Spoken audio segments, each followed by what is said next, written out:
Assalamualaikum dan salam sejahtera. Saya Nizamiah Asikin Muhammad Zukni dalam Dunia 11 pagi. Setiausaha Agung Pertubuhan Bangsa Bersatu Antonio Guterres menolak gesaan agar menangguhkan sidang kemuncak iklim PBB yang dijadual berlangsung di Scotland pada November.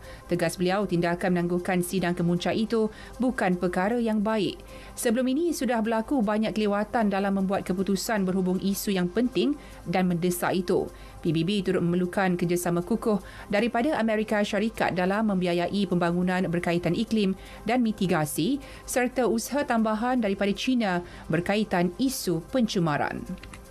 Dalam pada itu, Guterres menegaskan pembentukan Kerajaan Baharu Lubnan merupakan langkah amat penting bagi negara yang dilanda krisis itu. Dia menyifatkan syarat asas untuk merealisasikan perkara lain. Guterres turut mengucapkan selamat maju jaya kepada Perdana Menteri Najib Mikati. Mikati diharap mampu menyatukan komuniti Lubnan yang pelbagai serta parti-parti politik dalam usaha memastikan negara dapat menangani situasi dramatik yang sedang dihadapi. Pembentukan Kerajaan Baharu Lubnan turut disambut baik oleh Amerika Syarikat.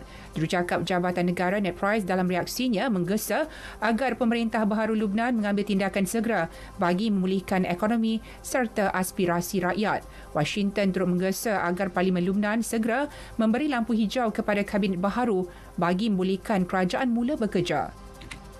Dalam perkembangan lain, Amerika Syarikat menggantung penerbangan yang bawa pelarian dari Afghanistan. Ia susulan 4 kes campak yang dikesan dalam kalangan pelarian yang tiba di negara itu. Setiausaha Akhbar White House, John Psaki berkata keputusan tersebut dibuat atas permintaan pihak berkuasa kesihatan sebagai langkah berjaga-jaga. Keempat-empat individu terbabit telah dikuarantin. Proses pengesanan kontak rapat sedang giat dijalankan. Berikutan kes itu, semua rakyat Afghanistan perlu mendapatkan suntikan vaksin campak sebagai syarat untuk memasuki Amerika. Kebarangkalian individu yang telah melengkapkan vaksinasi untuk meninggal dunia disebabkan COVID-19 11 kali lebih rendah berbanding mereka yang belum berbuat demikian. Risiko kemasukan ke hospital akibat jangkitan varian Delta pula 10 kali lebih kecil. Demikian menurut kajian terbaru Pusat Kawalan dan Pencegahan Penyakit CDC Amerika Syarikat mengenai keberkesanan vaksin COVID-19. Pengarah CDC Rochelle Walensky berkata kajian demi kajian yang dijalankan menunjukkan vaksin berfungsi mencegah kesan jangkitan yang teruk. Ubat anti radang Anakinra yang dikenali sebagai Kineret keluaran syarikat Sobi Inc. Sweden didakwa mampu membantu mengurangkan risiko kematian dalam kalangan pesakit COVID-19 sehingga 55%. Ujian yang dilakukan terhadap 549 pesakit mendapati ubat tersebut mampu menyekat keradangan akibat penularan protein IL-1 alpha dan IL-1 beta. Anakinra juga didakwa memberi kesan pelindungan maksimum selepas 14 hari diambil dan mampu bertahan sehingga 28 hari. Laporan berkenaan diterbitkan oleh naturemedicinego.nature.com.